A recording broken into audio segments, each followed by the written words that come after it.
ಕಾಂಗ್ರೆಸ್ ಯಾವ ರೀತಿ ಟ್ವೀಟ್ ಮಾಡಿದೆ ಅಂತಂದರೆ ಒಬ್ಬೊಬ್ಬರ ಹೆಸರನ್ನು ಇಟ್ಕೊಂಡು ನರೇಂದ್ರ ಮೋದಿ ಅವರ ಫೋಟೋ ಹಾಕಿ ಅದರ ಸುತ್ತಮುತ್ತ ಮೊದಲನೇದಾಗಿ ಜನಾರ್ದನ್ ರೆಡ್ಡಿ ಇತ್ತೀಚೆಗಷ್ಟೇ ಬಿ ಜೆ ಪಿಯಲ್ಲಿ ತಮ್ಮ ಪಾರ್ಟಿಯನ್ನು ವಿಲೀನಗೊಳಿಸಿದ್ರು. ಜನಾರ್ದನ್ ರೆಡ್ಡಿ ಹಿಂದೆ ಬಿ ಜೆ ಪಿಯಲ್ಲಿದ್ದರು, MLC ಆಗಿದ್ದರು, ಅವರು ಮಂತ್ರಿಯಾಗಿ ಕೂಡ ಕೆಲಸ ಮಾಡಿದರು. ಜನಾರ್ದನ್ ರೆಡ್ಡಿ 35,000 ಕೋಟಿ ಹಗರಣವನ್ನು ಮಾಡಿದ್ದಾರೆ ಅಂತೇಳಿ ಅವರ ಫೋಟೋವನ್ನು ಹಾಕಿದ್ದಾರೆ.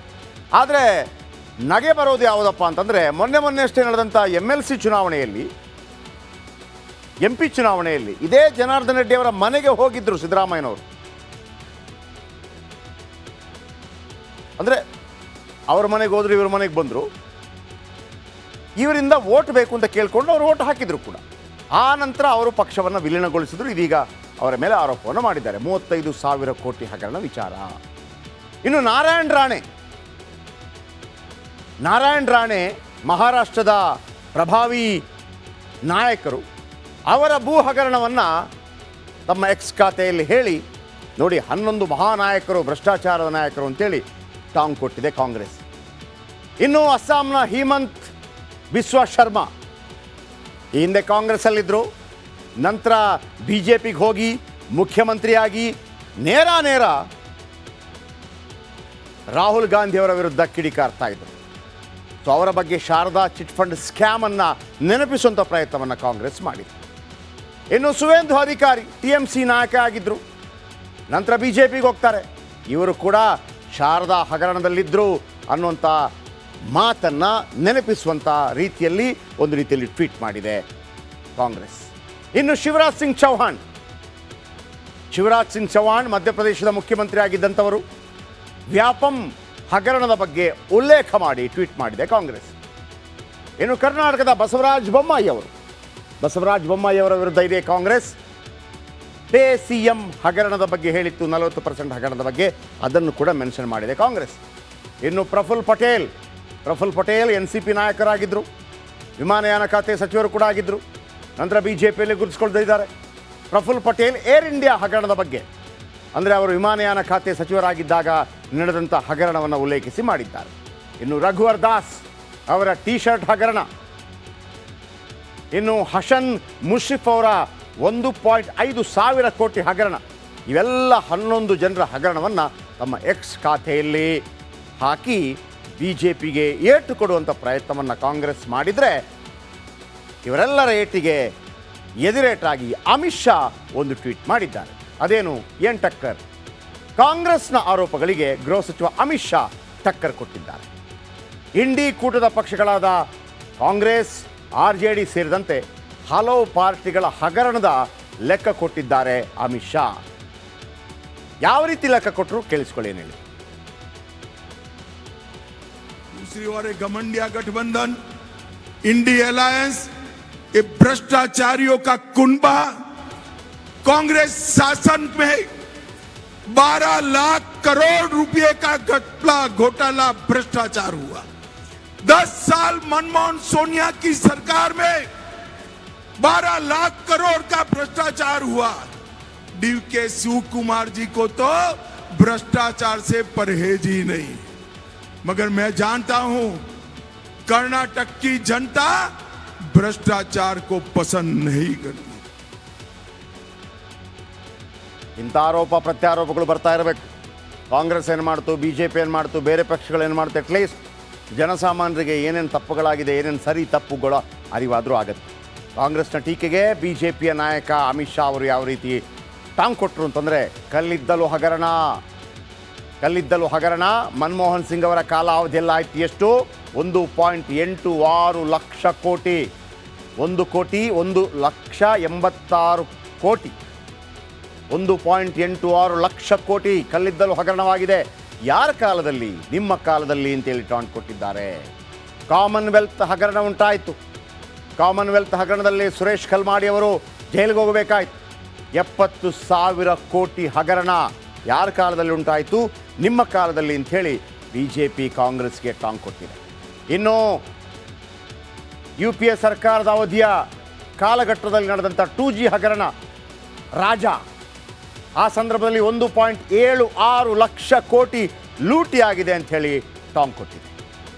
ಇನ್ನು INX ಮೀಡಿಯಾ ಹಗರಣದಲ್ಲಿ 305 ಕೋಟಿ ಹಗರಣವಾಗಿದೆ ಅಂಥೇಳಿ ಚಿದಂಬರಂ ಅವರನ್ನು ಟಾರ್ಗೆಟ್ ಮಾಡಲಾಗಿದೆ. ಇನ್ನು ಏರ್ಸೆಲ್ ಹಗರಣ, ತಮಿಳುನಾಡಿನ ಏರ್ಸೆಲ್ ಹಗರಣದಲ್ಲೂ ಕೂಡ ಚಿದಂಬರಂ ಕೈವಾಡ ಇದೆ ಅನ್ನುವಂಥ ರೀತಿಯಲ್ಲಿ 749 ಕೋಟಿ ಹಗರಣವಾಗಿದೆ ಅಂಥೇಳಿ ಅವರನ್ನು ಟಾರ್ಗೆಟ್ ಮಾಡಿ ಟ್ವೀಟ್ ಮಾಡಲಾಗಿದೆ ಅಥವಾ ಹೇಳಿಕೆಯನ್ನು ಕೊಡಲಾಗಿದೆ.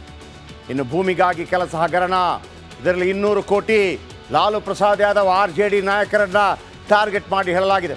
ಜಮ್ಮು ಕಾಶ್ಮೀರ ಕ್ರಿಕೆಟ್ ಹಗರಣದಲ್ಲಿ 113 ಕೋಟಿ ಹಗರಣವಾಗಿದೆ. ಇನ್ನು ಟೆಟ್ರಾ ಟ್ರಕ್ ಹಗರಣ 16 ಕೋಟಿ ರೂಪಾಯಿ, ಆಗಸ್ಟಾ ವೆಸ್ಟ್ಲ್ಯಾಂಡ್ ಹಗರಣ 3600 ಕೋಟಿ ರೂಪಾಯಿ ಹಗರಣ. ಹೀಗೆ 11 ವಿಚಾರಗಳನ್ನು ಕಾಂಗ್ರೆಸ್ BJP ವಿರುದ್ಧ ಟ್ವೀಟ್ ಮಾಡಿದರೆ INDA ಮೈತ್ರಿಕೂಟದ ನಾಯಕರನ್ನೆಲ್ಲ ಸೇರಿಸಿ ಅಮಿತ್ ಶಾ ಅವರು ಕೂಡ ಟಾಂಗ್ ಕೊಟ್ಟಿದ್ದಾರೆ. ಇನ್ನು ಅಮಿತ್ ಶಾ ಅವರು ಬೆಳಗ್ಗೆ ನಿನ್ನೆ ರಾತ್ರಿ ಬಂದಿದ್ದರು, ಇವತ್ತು ಅನೇಕ ಕಾರ್ಯಕ್ರಮಗಳಲ್ಲಿ ಭಾಗವಹಿಸಿದ್ರು. 4-5 ಕ್ಷೇತ್ರಗಳ ಬಗ್ಗೆ ಸಾಕಷ್ಟು ದೊಡ್ಡ ಚರ್ಚೆಗಳಾಯಿತು. ಆನಂತರ ರೋಡ್ ಶೋ ಮಾಡಿದರು. ಇನ್ನು ಅಮಿತ್ ಶಾ ಮಂಡ್ಯ ಸಂಸದೆ ಸುಮಲತಾ ಅವರಿಗೂ ಕರೆ ಮಾಡುವ ಸಾಧ್ಯತೆ ಇದೆಯಂತೆ. ಕ್ಷೇತ್ರದಲ್ಲಿ JDSಗೆ ಟಿಕೆಟ್ ನೀಡಿರುವುದರಿಂದ ಮುನಿಸಿಕೊಂಡಿರುವ ಸಂಸದೆ ಸುಮಲತಾ ನಡೆ ಇನ್ನೂ ನಿಗೂಢವಾಗಿದೆ. ಇನ್ನೂ ಕೂಡ ಅವರು ಇವತ್ತು ಇಲ್ಲಿ ತನಕ ಕರೆ ಮಾಡಲಿಲ್ಲ. ಯಾವಾಗ ಅಲ್ಲಿ HDK ಅವರೇ ಅಭ್ಯರ್ಥಿ ಆಗ್ತಾರೆ ಅಂತ ಹೇಳುವಾಗ ಒಂದು ರೀತಿಯಲ್ಲಿ ಮುನಿಸಿಕೊಂಡಿದ್ದರು. ಯಾಕಂದರೆ BJPಯೇ ಅಲ್ಲಿ ಕಣಕ್ಕಿಳಿಯುತ್ತೆ ಅನ್ನುವಂಥ ಮಾತುಗಳು ಕೇಳಿ ಬರ್ತಾ ಇತ್ತು. ಸ್ವತಃ ನರೇಂದ್ರ ಮೋದಿ ಅವರೇ ನಿಮ್ಮ ಬಗ್ಗೆ ನಾನು ಕೇಳಿದ್ದೀನಿ ಅಂತೇಳಿ ಅಮಿತ್ ಶಾ ಅವರಿಗೆ ಹೇಳಿದರು ಅನ್ನುವಂಥ ಮಾತನ್ನು ಸಂಸದೆ ಸುಮಲತಾ ಅವರು ಹೇಳಿದ ಕಾರಣಕ್ಕಾಗಿ ಅವರಿಗೆ ಟಿಕೆಟ್ ಸಿಗುತ್ತಾ, ಒಂದು ವೇಳೆ JDSಗೆ ಟಿಕೆಟ್ ಕೊಟ್ಟರೆ ಬಂಡಾಯ ನಿಲ್ತಾರಾ ಅನ್ನುವಂಥದ್ದು ಮಾತು ಕೇಳಿ ಬರ್ತಾ ಇತ್ತು. HDK ಮೊನ್ನೆ ಭೇಟಿ ಮಾಡಿದರು, ಸುಮಲತಾ ಅವರ ಮನೆಗೆ ಹೋಗಿ ಸ್ವತಃ ಭೇಟಿಯಾದರು. ಆದರೆ ಸುಮಲತಾ ಸ್ಪಷ್ಟವಾಗಿ ಯಾವುದೇ ಉತ್ತರ ಕೊಟ್ಟಿಲ್ಲ. ನಾಳೆ ಮಂಡ್ಯದಲ್ಲಿಯೇ ನಿಲುವು ತಿಳಿಸುವ ಮಾತನ್ನಾಡಿದ್ದಾರೆ. ಈ ನಡುವೆ ಒಂದು ಪತ್ರವನ್ನು ಬರೆದಿದ್ದಾರೆ ಮಂಡ್ಯದ ಜನರಿಗೆ. ನಾನು ತೆಗೆದುಕೊಳ್ಳುವ ನಿರ್ಧಾರ ಯಾವ ರೀತಿ ಆಗಿರುತ್ತೆ, ನೀವೇನು ಬಯಸ್ತೀರೋ ಅದೇ ರೀತಿ ಆಗಿರುತ್ತೆ ಅನ್ನುವಂಥ ರೀತಿಯಲ್ಲಿ ಒಂದು ಪತ್ರವನ್ನು ಕೂಡ ಅವರು ಬರೆದಿದ್ದಾರೆ. ನಾಳೆ ತಮ್ಮ ನಿರ್ಧಾರವನ್ನು ಪ್ರಕಟ ಮಾಡಲಿದ್ದಾರೆ ಅವರು. ಸುಮಲತಾ ಅವರ ನಿಗೂಢ ನಡೆ, ಸುಮಲತಾ ಇನ್ನೂ ಕೂಡ ಹೇಳಿಲ್ಲ, ಓಕೆ ನೀವು ಹಿಂಗಾಗಿದೆ, ನಾಳೆ ಏನು ನಿರ್ಧಾರ ಪ್ರಕಟ ಮಾಡ್ತಾರೆ ಅದಕ್ಕಿಂತ ಮೊದಲು ಇವತ್ತು ಒಂದು ಪತ್ರ ಬರೆದು 2019ರಲ್ಲಿ ಯಾಕೆ ಇದು ಇಷ್ಟು ದೊಡ್ಡ ಕಗ್ಗಂಟ ಆಗ್ತಾ ಇದೆ ಅಂತ ಹೇಳಿದ್ರೆ ನಿಮ್ಗೆ ಗೊತ್ತಿರ್ಬೋದು. 2019ರಲ್ಲಿ ಲೋಕಸಭಾ ಚುನಾವಣೆಗೆ ಕಾಂಗ್ರೆಸ್ಸಿಂದ ಟಿಕೆಟ್ ಬಯಸಿದ್ರು ಸುಮಲತಾ. ಕಾಂಗ್ರೆಸ್ ಕೊಡಲಿಲ್ಲ, ಯಾಕಂದರೆ ಅಲ್ಲಿ JDS ಮತ್ತು ಕಾಂಗ್ರೆಸ್ ನಡುವೆ ಒಪ್ಪಂದವಾಗಿತ್ತು. ಹಾಗಾಗಿ ಅಲ್ಲಿ ನಿಖಿಲ್ ಕುಮಾರಸ್ವಾಮಿ ನಿಂತಿದ್ದರು. ಆ ಸಂದರ್ಭದಲ್ಲಿ ಬಹಳ ಮುಖ್ಯವಾಗಿ ದೆಹಲಿಯಲ್ಲಿ HD ರೇವಣ್ಣ ಹೇಳಿದಂಥ ಹೇಳಿಕೆಯ ನಂತರ ಒಂದು ರೀತಿಯಲ್ಲಿ ಸಿಂಪತಿ ಕ್ರಿಯೇಟ್ ಆಯಿತು. ಅದು ಸ್ವಾಭಿಮಾನ ಅಂತ ಅಂದ್ಬಿಟ್ಟು ಅವರು ಕೂಡ ಅದನ್ನು ಎನ್ಕ್ಯಾಶ್ ಮಾಡಿಕೊಂಡ್ರು. ಮೊದಲು HDK ಕಿಡಿಕಾರಿದ್ರು, ಯಾರ್ರೀ ಏನು ಚಾಲೆಂಜಿಂಗ್ ಸ್ಟಾರ್ ಇವರಿಗೆಲ್ಲ ಬೈದಿದ್ರು ಅವರು. ಆಮೇಲೆ ಮಗನ ಸೋಲಿನ ನಂತರ ಕಿಡಿಕಾರಿದ್ರು ಕುಮಾರಸ್ವಾಮಿ. ಬಹಳ ದೊಡ್ಡ ಮಟ್ಟದಲ್ಲಿ ಅದನ್ನು ನೆಗೆಟಿವ್ ಆಗಿ ತಗೊಂಡಿದ್ರು. ಆದರೆ ಕಳೆದ 15 ದಿನಗಳಿಂದ ಕುಮಾರಸ್ವಾಮಿ ತುಂಬ ಸಾಫ್ಟ್ ಆಗಿದ್ದಾರೆ. ಅವರ ಅಕ್ಕ ಸುಮಲತಾ ನನ್ನ ಸಹೋದರಿ ಅಂತ ಉಲ್ಲೇಖ ಮಾಡ್ತಾ ಇದ್ದಾರೆ. ಎಂತೆಂಥದ್ದಾಗಿಲ್ಲ ರಾಜಕಾರಣದಲ್ಲಿ, ಇದು ಕೇವಲ ರಾಜಕಾರಣಕ್ಕಾಗಿ. ಆಮೇಲೆ ನಿಖಿಲ್ ಕುಮಾರಸ್ವಾಮಿ ಅವರು ಕೂಡ ಸುಮಲತಾ ಅವರನ್ನು ಅವರು ತಾಯಿ ಸಮಾನರು ಅಂತ ಹೇಳಿದ್ದಾರೆ. ಹಾಗಂತ ಇವರ ಸಂಬಂಧಗಳು ತುಂಬ ಚೆನ್ನಾಗೇ ಇತ್ತು. ಅಭಿಷೇಕ್ ಅಂಬರೀಷ್ ಮತ್ತು ನಿಖಿಲ್ ಕುಮಾರಸ್ವಾಮಿ ಅವರ ಸಂಬಂಧ ಭಾಳ ಚೆನ್ನಾಗಿತ್ತು. ಆದರೆ ಯಾವಾಗ ಮಂಡ್ಯ ಲೋಕಸಭಾ ಚುನಾವಣೆ ಬಂತೋ ಅದಾದ ನಂತರ ಹಳಸಿತ್ತು. ಈಗ ಮತ್ತೆ ಸರಿಯಾಗುವಂಥ ಸಾಧ್ಯತೆ ಇದೆ. ಇನ್ನು ಸುಮಲತಾ ಅಂಬರೀಷ್ ಮುಂದಿನ ನಡೆ ಏನಾಗಬಹುದು? ಸುಮಲತಾ ಯಾರೂ ಊಹೆ ಮಾಡದ ನಿರ್ಧಾರ ತೆಗೆದುಕೊಳ್ಳುವಂಥ ಸಾಧ್ಯತೆ ಇದೆಯಾ? ಯಾಕೆಂತಂದರೆ ಅವರಿಗೆ ಬೆಂಗಳೂರು ಉತ್ತರ ಮತ್ತು ಮೈಸೂರು ಟಿಕೆಟ್ ಕೊಡೋದಕ್ಕೆ BJP ರೆಡಿ ಇತ್ತು. ಅದನ್ನು ಸ್ವತಃ ಸುಮಲತಾ ಅವರೇ ಹೇಳಿದ್ದಾರೆ. ಹಾಗಾಗಿ ಅದನ್ನು ನಂಬಬೇಕಾಗುತ್ತೆ. ಅದನ್ನು ಬಿಟ್ಟು ತಾನೂ ಕ್ಷೇತ್ರದಲ್ಲಿ ನಿಲ್ಲದೆ ಯಾವುದೋ ರಾಜ್ಯಸಭೆ MP ಸೀಟ್ಗಾಗಿ ಸುಮಲತಾ ದೊಡ್ಡ ಸಂದಿಗ್ಧ ಪರಿಸ್ಥಿತಿಯಲ್ಲಿ ಖಂಡಿತವಾಗಲೂ ಇದ್ದಾರೆ. ಆದರೆ ಸ್ಪಷ್ಟವಾದಂಥ ನಿರ್ಧಾರ ತೆಗೆದುಕೊಳ್ಳುವಂಥ ಹೆಣ್ಣು ಮಗಳದಲ್ಲಿ ಎರಡು ಮಾತಿಲ್ಲ. ನಾಳೆ ದರ್ಶನ್ ಅವರು ಕೂಡ ಇರ್ತಾರೆ, ಅಭಿಷೇಕ್ ಅಂಬರೀಷ್ ಅವರು ಕೂಡ ಇರ್ತಾರೆ. ಬೆಂಬಲಿಗರ ಇಚ್ಛೆಯಂತೆ ಪಕ್ಷೇತರರಾಗಿ ಸ್ಪರ್ಧಿಸ್ತಾರಾ ಅಥವಾ ಮೈತ್ರಿ ಅಭ್ಯರ್ಥಿಗೆ ಬೆಂಬಲವನ್ನೂ ಕೂಡ ನೀಡದೆ ತಟಸ್ಥರಾಗಿರ್ತಾರಾ? ಸ್ಪರ್ಧೆನೂ ಮಾಡಲ್ಲ, ಕ್ಯಾಂಪೇನೂ ಮಾಡಲ್ಲ.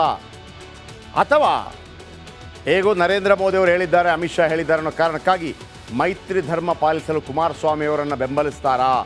ಹಾಗಿದ್ರೆ ಕುಮಾರಸ್ವಾಮಿ ಅವರಿಗೆ ವೋಟ್ ಕೊಡಿ ಅಂತೇಳಿ ವೋಟ್ ಕೇಳ್ತಾರಾ? 2019ರಲ್ಲಿ ಬಾಹ್ಯವಾಗಿ ಬೆಂಬಲ ನೀಡಿತ್ತು ಕಾಂಗ್ರೆಸ್, ಡೈರೆಕ್ಟಾಗಿ ಅಲ್ಲ ಇಂಡೈರೆಕ್ಟಾಗಿ. ಈಗ ಕಾಂಗ್ರೆಸ್ ಋಣ ತೀರಿಸಲು ಮುಂದಾಗ್ತಾರಾ? ನನಗೆ ಕಳೆದ ಬಾರಿ ಕಾಂಗ್ರೆಸ್ ಸಪೋರ್ಟ್ ಮಾಡಿದೆ, ಈ ಬಾರಿ ಸ್ಟಾರ್ ಚಂದ್ರು ಅವರನ್ನು ಗೆಲ್ಲಿಸ್ತೀನಿ ಅಂತೇಳಿ ತಟಸ್ಥರಾಗ್ತಾರಾ ಗೊತ್ತಿಲ್ಲ. ಅಥವಾ ಲೋಕಸಭಾ ಚುನಾವಣೆಯಿಂದಲೇ ಹಿಂದೆ ಸರಿಯಬಹುದು, ನಾನು ಯಾವುದೇ ಚುನಾವಣೆಯಲ್ಲೂ ಕೂಡ ಇಲ್ಲ, ನಾನಿಲ್ಲಿ ಸಂಸದೆ ಆಗಿದ್ದೆ, ನನಗೆ ಟಿಕೆಟ್ ಸಿಕ್ಕಿಲ್ಲ, ಆ ರೀತಿ ಆಗಬಹುದಾ? ಹೀಗಾಗಿ ಸುಮಲತಾ